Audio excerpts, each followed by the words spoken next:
Polícia Civil de Minas Gerais investiga um caso de pornografia infantil em um colégio particular de Belo Horizonte. Um estudante é suspeito de publicar montagens de fotos com alunas nuas. As imagens foram feitas com inteligência artificial. Segundo as investigações, o suspeito alterava fotos usando aplicativos de inteligência artificial. Pelo menos 10 adolescentes de 14 e 15 anos foram expostas em publicações falsas onde aparecem nuas.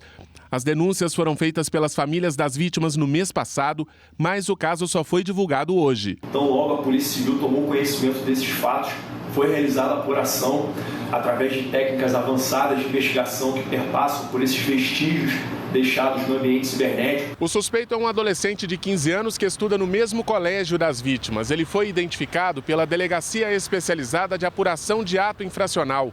A página onde as fotos eram exibidas foi retirada do ar. A ocorrência foi encaminhada à Justiça da Infância e Juventude da capital mineira. O adolescente pode ficar até 3 anos internado em um centro socioeducativo. Esta advogada alerta que os pais também podem responder pelos atos. A gente tem a maioridade civil em que se tem totalidade dos seus atos civis e que se tem uma penalização no Brasil a partir dos 18 anos de idade. Então, quem responde, vamos dizer assim, em princípio pela conduta desses adolescentes e tem obrigação de vigilância são os pais. Em nota, o Colégio Santo Agostinho informou que assim que tomou conhecimento da divulgação das fotos adulteradas, acolheu individualmente as vítimas e as famílias com uma equipe de profissionais especializados, incluindo psicólogas, pedagogas e assessoria jurídica.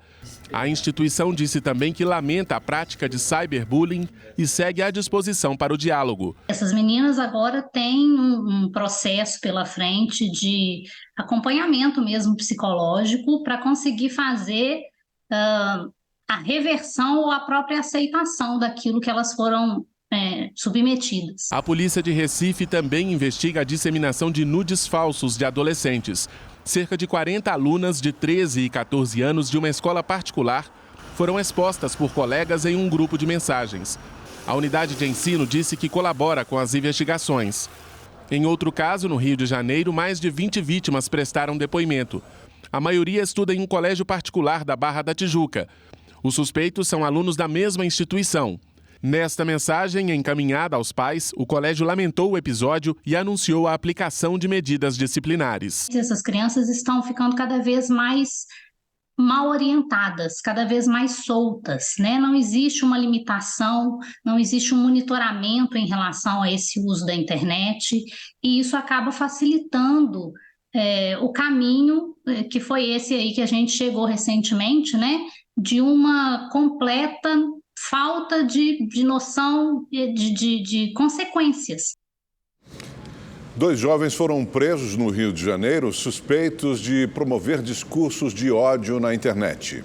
Ao todo, foram expedidos 4 mandados de prisão temporária e 11 de busca e apreensão no Rio de Janeiro e em outros 4 estados. No Rio, policiais da Delegacia da Criança e do Adolescente Vítima prenderam 2 jovens e apreenderam dispositivos eletrônicos e outros materiais. Segundo as investigações, eles atuavam na internet, promovendo discurso de ódio contra minorias e planejando ataques a escolas. A Polícia Civil do Estado do Rio de Janeiro, por meio da DECAV, em ação de integração com o Ministério da Justiça e Segurança Pública, deflagrou nesta quarta-feira a Operação Server Out, visando coibir a disseminação de crimes de ódio, ideologias neonazistas, discursos de racismo e homofóbicos, que eram praticados pela plataforma Discord. Todos os alvos da operação têm entre 18 e 20 anos. Eles foram identificados através da troca de informações entre as áreas de inteligência das polícias. A plataforma online também contribuiu, fornecendo dados que levassem aos investigados. Entre os crimes apurados estão associação criminosa, incitação ao crime e corrupção de menores.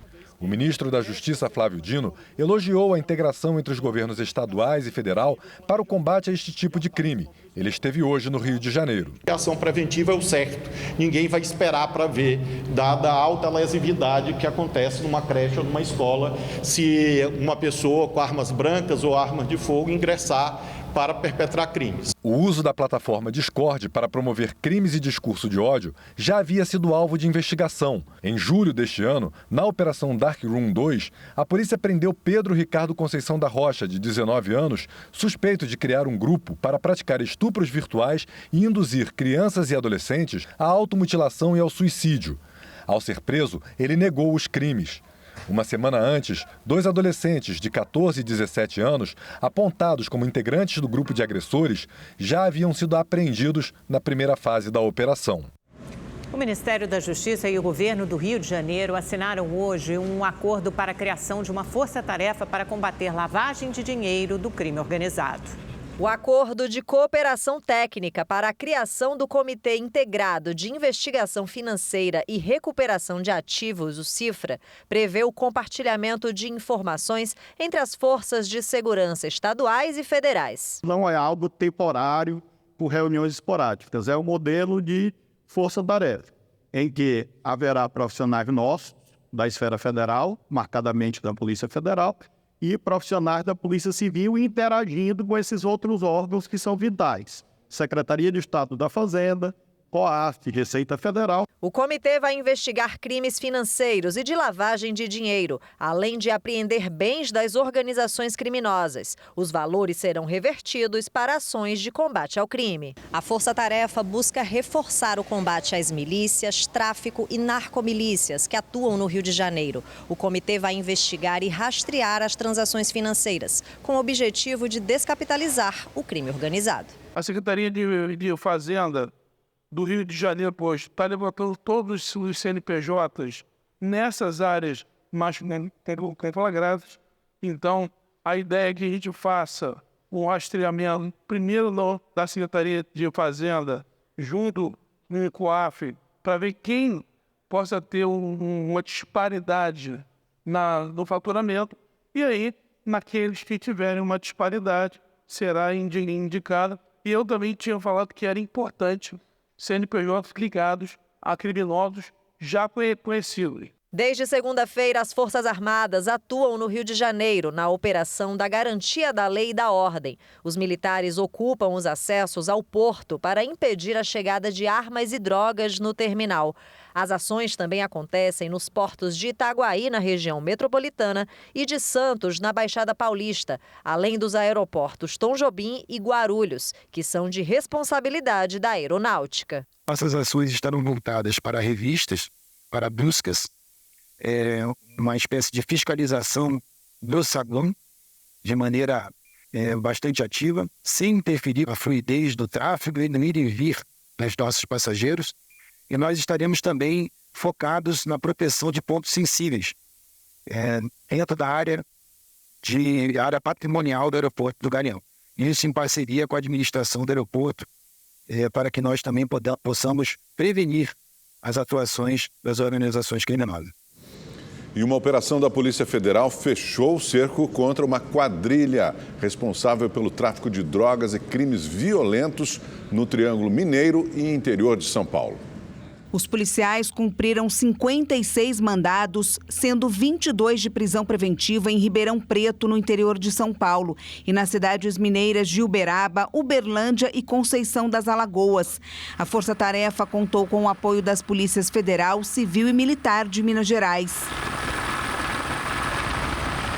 Em uma fazenda de Uberaba, os agentes apreenderam grande quantidade de maconha, crack, dinheiro e armas. A justiça também determinou o sequestro de 8 imóveis e bloqueio de bens e valores dos envolvidos, que chegam a 4 milhões de reais. Os investigados podem responder por tráfico de drogas, associação ao tráfico e organização criminosa. Caso sejam condenados, as penas podem chegar a mais de 30 anos de prisão. O Tribunal de Justiça de Pernambuco reduziu a pena de Sari Corte Real, apontada como responsável pela morte de Miguel Otávio, de 5 anos. A pena passou de 8 anos e 6 meses para 7 anos em regime fechado. A mãe do menino trabalhava como empregada doméstica na casa de Sari e tinha saído para passear com o cachorro da família no momento do acidente. O menino estava sob os cuidados da patroa quando caiu do 9º andar do prédio. A defesa da ré pediu a anulação do julgamento. No Recife, um quarto homem foi preso suspeito de ter participado do assassinato do juiz Paulo Torres Pereira da Silva, de 69 anos.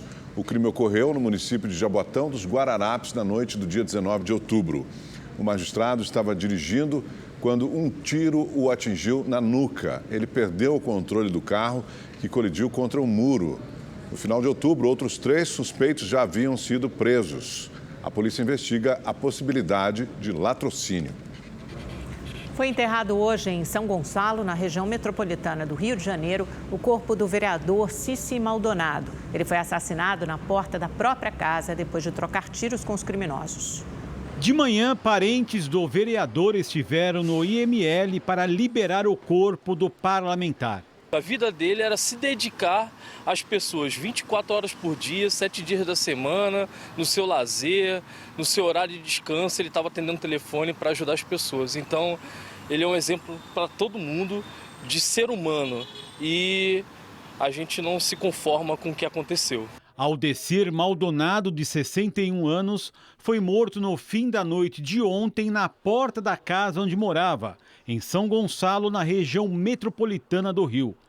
Testemunhas contaram que ele trocou tiros com criminosos que tentavam roubar uma moto.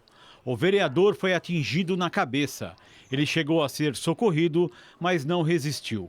A Delegacia de Homicídios fez uma perícia no local, já ouviu as testemunhas e não descarta nenhuma hipótese. O prefeito de São Gonçalo e o presidente da Câmara decretaram luto de 3 dias.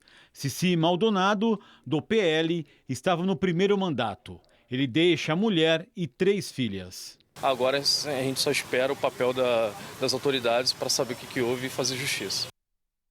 Operação da Polícia Federal e do IBAMA em 4 estados. Os alvos são suspeitos de contrabandear 7 toneladas de mercúrio. O metal é usado em garimpos ilegais de ouro na Amazônia. As investigações começaram a partir de uma empresa em Paulínia, no interior de São Paulo, que favorecia um esquema de uso ilegal de mercúrio no Brasil. A empresa emitia créditos falsos para o uso do metal, que é controlado pelo IBAMA, e depois enviava o mercúrio para ser usado em garimpos ilegais na Amazônia. Foi importante identificar que esses compradores, quando a gente trata de mineradoras, nós estamos lidando com pessoas de alto poder aquisitivo. Nós estamos dizendo, na investigação, nós apresentamos com certeza aí, os maiores mineradoras do país. Mineradoras que chegam a produzir mais de 1 tonelada de ouro anual. Ao todo, foram cumpridos 34 mandados de busca e apreensão em cidades dos estados Amazonas, Mato Grosso, Rio de Janeiro e São Paulo. A Justiça também bloqueou os bens dos investigados. O valor total é de quase 3 bilhões de reais. Eles também terão de pagar fiança equivalente a 200 salários mínimos para reparar os danos ambientais causados. Se você vai explorar 1 quilo de ouro, cerca de 550 gramas ele é lançado para a natureza, para o ambiente, seja na atmosfera, no rio, no solo. Naqueles garimpos, naquelas atividades minerais ilegais, que não tem controle nenhum, não tem método, não é céu aberto de qualquer forma, essa quantidade chega a ser de 2,66 gramas de mercúrio para cada 1 grama de ouro. Chega a ser 3 vezes mais. Usado no garimpo ilegal para retirar o ouro das rochas, o mercúrio é altamente tóxico quando entra em contato com plantas e animais. Se consumido pelo ser humano, pode causar perda de visão, dores de cabeça ou problemas motores. E a Polícia Federal realizou hoje uma operação contra suspeitos de planejar atos terroristas no Brasil. 2 homens foram presos em São Paulo. Eles teriam ligação com o grupo Hezbollah. Quem tem os detalhes para a gente é a repórter Valéria Luizetti, que traz todas as informações. Boa noite para você, Valéria. Nos conte tudo sobre esse caso assustador. Pois é, boa noite Augusto, Amanda e a todos que nos assistem. Os 2 homens foram presos aqui em São Paulo. Eles são suspeitos de ligação com o grupo terrorista Hezbollah. De acordo com investigações, o objetivo deles era realizar ataques a comunidades judaicas no Brasil. Entre os alvos estaria a Embaixada de Israel. Inclusive, o gabinete do primeiro-ministro de Israel, Benjamin Netanyahu, comentou essa operação da PF em uma rede social. No texto, o gabinete israelense afirmou que os ataques terroristas que estavam sendo planejados foram frustrados e que a ação de hoje teve o apoio do Mossad, serviço secreto israelense, e de outras agências de segurança internacionais. Na operação também foram cumpridos 11 mandados de busca e apreensão, sendo 7 deles em Minas Gerais, 3 no Distrito Federal e 1 em São Paulo. A operação também está tendo desdobramentos internacionais. 2 brasileiros estão sendo procurados no Líbano pela Interpol. Os suspeitos podem responder pelos crimes de constituir ou integrar organização terrorista e também de realizar atos preparatórios de terrorismo. Se somadas, as penas podem chegar a 15 anos e 6 meses de prisão. Amanda e Augusto. Obrigada, Valéria. Voltamos em 30 segundos. E o Senado aprovou, agora há pouco, em primeiro turno, o texto base da reforma tributária. Vamos a Brasília falar com a repórter Maria Ferreira, que tem todas as informações para a gente. Boa noite, Maria. Como é que foi essa votação?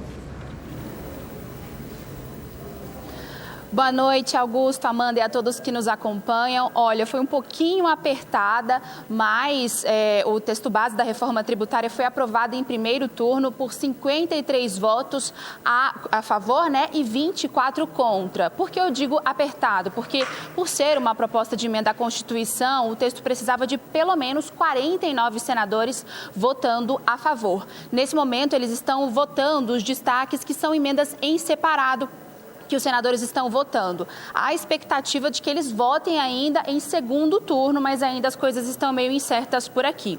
Bom, a reforma tributária acaba com 5 impostos e cria, com 5 tributos, na verdade, e cria um imposto sobre valor agregado, o IVA.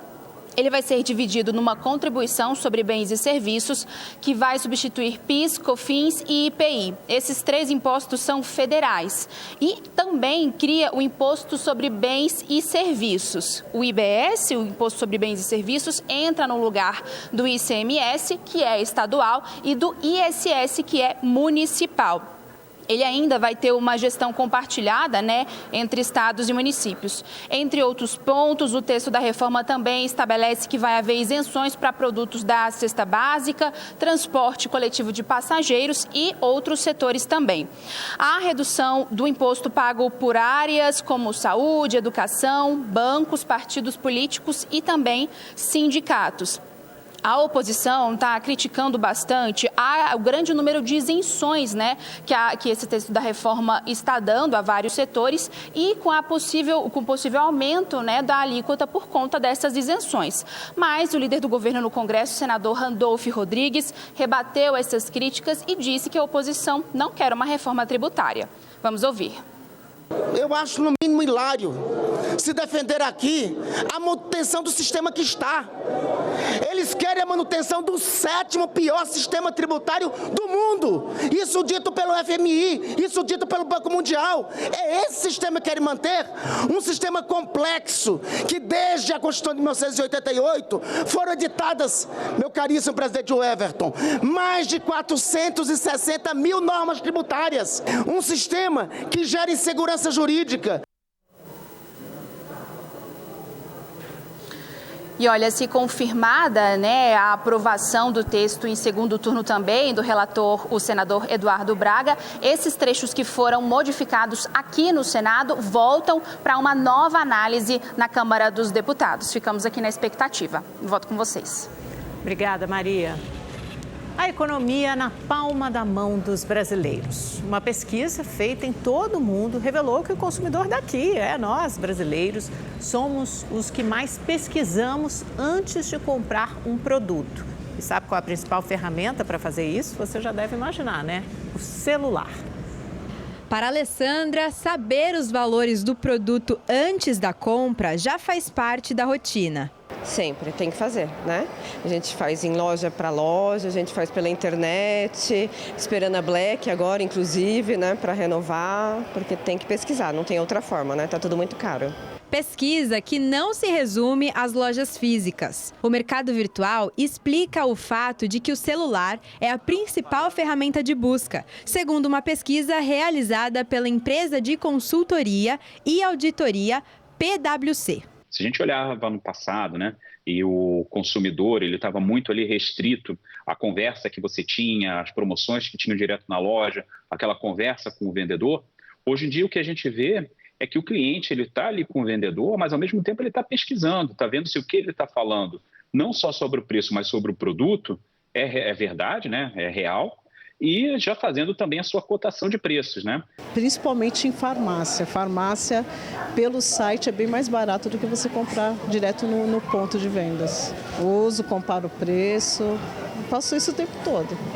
O levantamento aponta ainda que 79% dos consumidores brasileiros pesquisam antes de comprar, percentual bem acima dos 56% registrados mundialmente. O celular é a principal forma de pesquisa. 51% usam o aparelho para pesquisar dentro das lojas físicas os preços.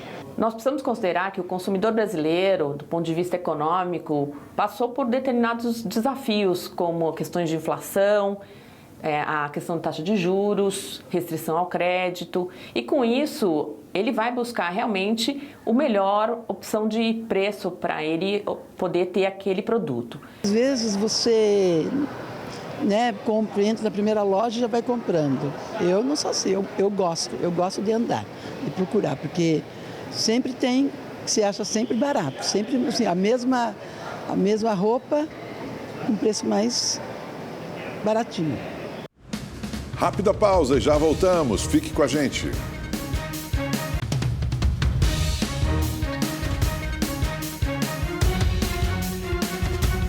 A temperatura global está cada vez mais elevada. Uma atualização divulgada nesta quarta-feira pela Organização Meteorológica Mundial relata que o fenômeno climático El Niño pode durar até abril de 2024. Cientistas ainda afirmam que este ano de 2023 pode ser o mais quente em 125 mil anos. 2023 caminha para ser o ano mais quente da história, superando o último recorde registrado em 2016. O relatório ainda afirma que 2024 será um ano mais quente que esse. O alerta vem da nova atualização da Organização Meteorológica Mundial da ONU, que diz que o fenômeno climático de aquecimento das águas do Pacífico, o El Niño, que começou em junho deste ano, vai se prolongar até abril de 2024.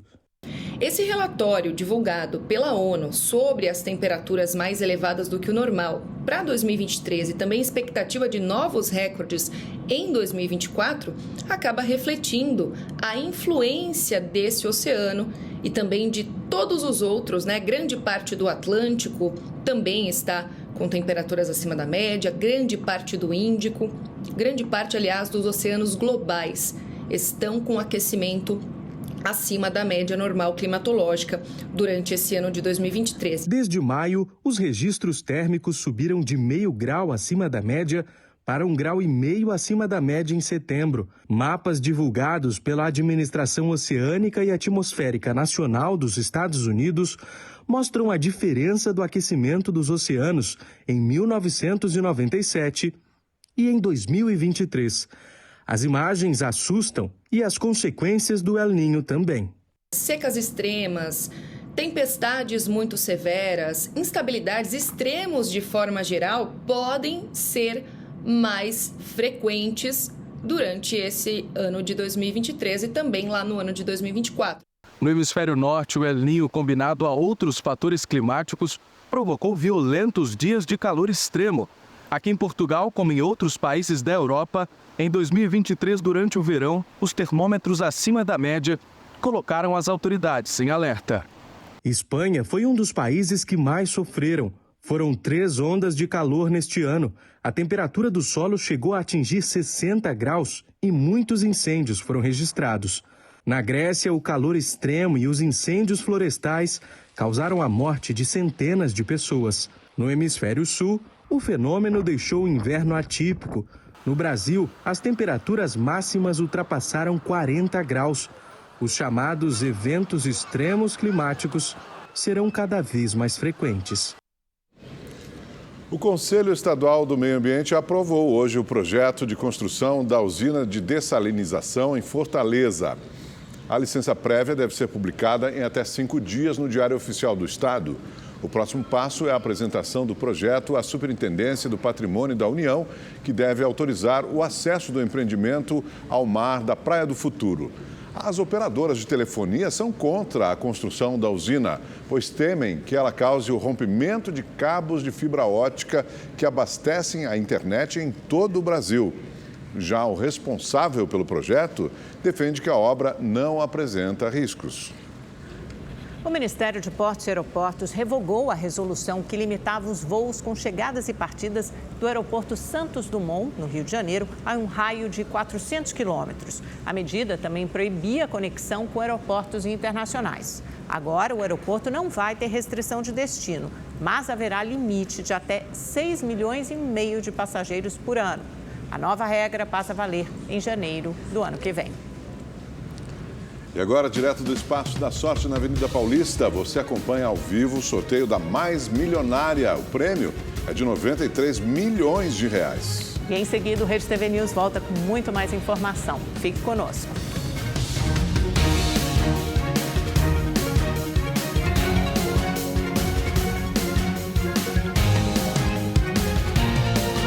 5 dias depois do temporal que deixou milhões até de paulistas sem energia elétrica, algumas regiões continuam com problemas sem luz. A Prefeitura de São Paulo anunciou que vai entrar com uma ação civil pública contra a empresa Enel, responsável pelo fornecimento de energia da capital. A dona Marlene perdeu tudo que estava na geladeira. O que tinha na geladeira, perdi, né? Porque espera hoje, espera amanhã, quando foi olhar, já estava deteriorada, né? Comida. Tudo que a gente tem precisando de energia, está faltando. E depois é muito tempo, gente, são 126 horas. Olha, o comércio nós tivemos perda em freezer, geladeira, tivemos uma perda assim grande, porque estamos desde sexta-feira das 4h30 da tarde, totalmente sem luz. Situação que está deixando quem mora nessa rua, na zona sul de São Paulo, sem paciência. Já são 6 dias. 6 dias as coisas estragando dentro de casa, sabe? Não tem como tomar banho. Nesse calor, imagine, a gente precisa de um ventilador. Cadê? Cadê a Enel? Na última sexta-feira, um vendaval causou estragos na capital paulista e na Grande São Paulo. 8 pessoas morreram e mais de 2 milhões de usuários ficaram sem energia. O problema se arrastou apesar da promessa da Enel, empresa que tem a concessão na capital paulista.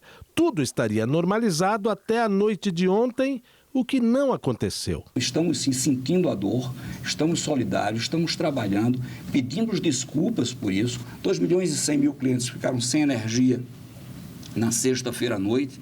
Temos nesse momento 11 mil clientes. Tá? Isso é 0,5% do que existia lá. Por óbvio que 0,5% pode parecer estatisticamente pouco, né? E de fato é estatisticamente pouco, mas para cada um desses consumidores, para cada um desses cidadãos que está sem energia desde sexta-feira, isso é terrível. E a gente acredita que logo mais, ao longo do dia de hoje, deverá estar resolvido. Por não cumprir o prazo para o restabelecimento do serviço, do fornecimento de energia elétrica em toda a cidade, a Prefeitura de São Paulo decidiu entrar na justiça contra a concessionária Enel, que é responsável pelo serviço. Evidentemente, se houver um caso ou outro que tem uma justificativa técnica, a gente pode até compreender.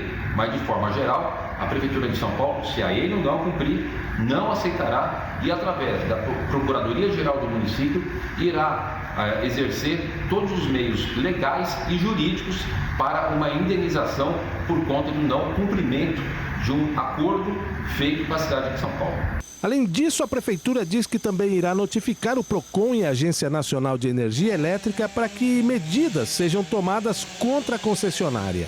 Para este especialista, as cidades precisam se preparar melhor para enfrentar as consequências de eventos climáticos mais extremos, como o que aconteceu na semana passada. Eu acho que aqui a gente tem um desafio imenso, que é estabelecer um processo de governo e de governança da cidade, né, que esteja mais adequado, mais eficientes diante dos desafios que uma cidade como São Paulo tem, principalmente no contexto atual, em que os impactos desses eventos extremos estão ficando cada vez mais intensos, mais recorrentes, né? E cada vez mais sistêmicos. A Câmara de Vereadores de São Paulo aprovou a criação de uma comissão parlamentar de inquérito para investigar a Enel. Uma outra CPI na Assembleia Legislativa de São Paulo já investiga a empresa desde maio deste ano. Hoje, os parlamentares aprovaram a convocação de Max Xavier Lins, diretor da empresa em São Paulo, e do executivo da Enel no Brasil, Nicola Cotugno. Os deputados querem saber ainda sobre a redução do quadro de funcionários. A Enel assumiu a concessão em São Paulo em 2018. Entre 2019 e 2022, o número de colaboradores caiu de 23 mil para 15 mil. A Enel alega que os cortes se concentraram em áreas administrativas. Segundo o Corpo de Bombeiros, 2.386 árvores caíram no estado de São Paulo durante o temporal da última sexta-feira. Somente na capital paulista foram 297. Pois é, Amanda, a falta de manutenção e também a demora na realização de podas aumentam o risco de quedas e acidentes. Somente neste ano, entre janeiro e outubro, a Prefeitura realizou mais de 180 mil podas na capital paulista, que possui 650 mil árvores. O Cláudio já perdeu as contas de quantos pedidos de atendimento ele fez na Prefeitura. O motivo? Essa árvore de 20 metros de altura que fica bem em frente à casa dele. Toda vez que chove, é um problema. Em dia de chuva, você torce para que ela não caia, ou que algum galho dessa árvore não caia lá de cima. Como ela tem praticamente 20 metros de altura, quando cai um galho e ainda molhado, se ele bate sobre um carro ou sobre uma pessoa, se for sobre uma pessoa, provavelmente vai feri-la. Se for sobre um carro, vai amassá-lo, com certeza.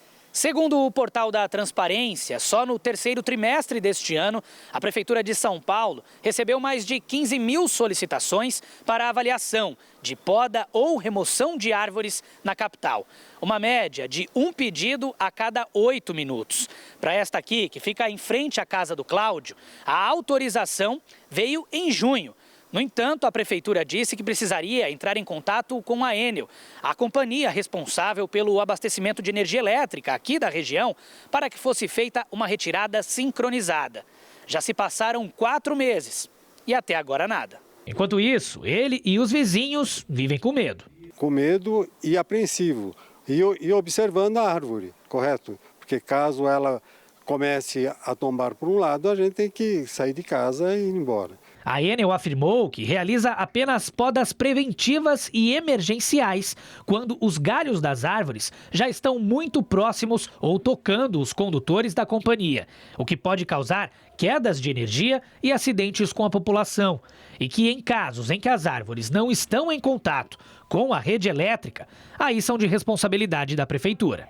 Acontece que, na maioria das vezes, as podas emergenciais são feitas da maneira errada, comprometendo toda a estrutura da árvore. A poda incorreta hoje, que é feita principalmente em áreas energizadas, onde você tem postes com fiação, é você fazer uma poda desequilibrada. Você corta todos os galhos de uma lateral da árvore e você joga todo o peso para outra lateral. Isso desequilibra a árvore e ela fica muito mais propensa a cair. O engenheiro agrônomo ainda sugere alternativas que ajudariam na resolução desse problema.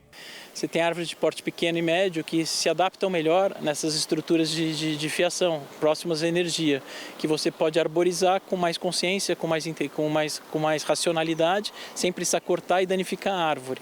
E a segunda opção, que seria o melhor dos mundos, seria você enterrar toda essa fiação por baixo da terra, que você não teria mais o dano nem da árvore e nem da energia que causa grandes transtornos, as quedas de árvore sobre a energia, né? Só no temporal da última sexta-feira, a Prefeitura de São Paulo registrou a queda de 297 árvores em vias públicas. Mas esse número deve ser muito maior, já que esse registro não conta as árvores que caíram em áreas não urbanas.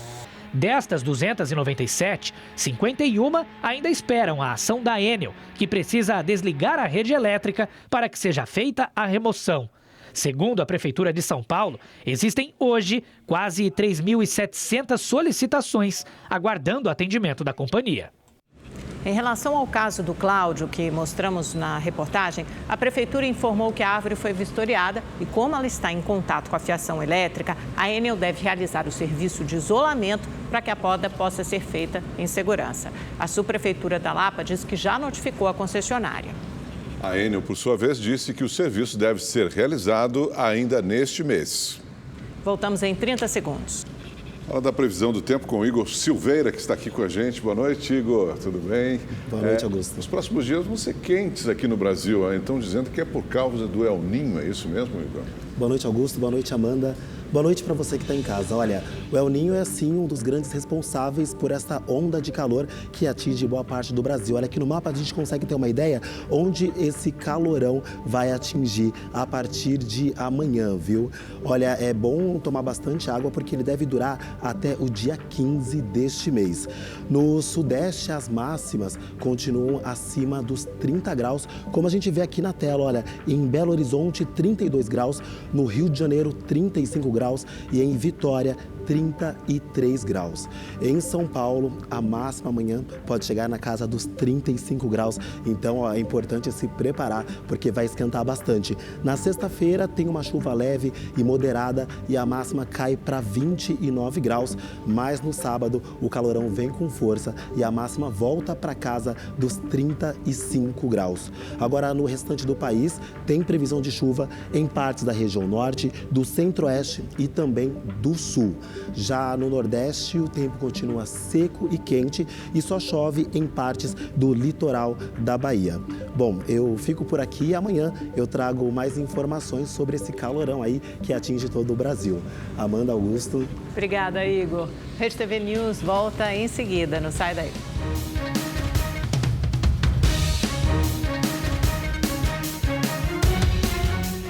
O ministro da Fazenda, Fernando Haddad, agradeceu há pouco aos senadores pela aprovação da reforma tributária em primeiro turno. Ele lembrou que depois de 40 anos, finalmente o Brasil vai aprovar uma modernização do sistema.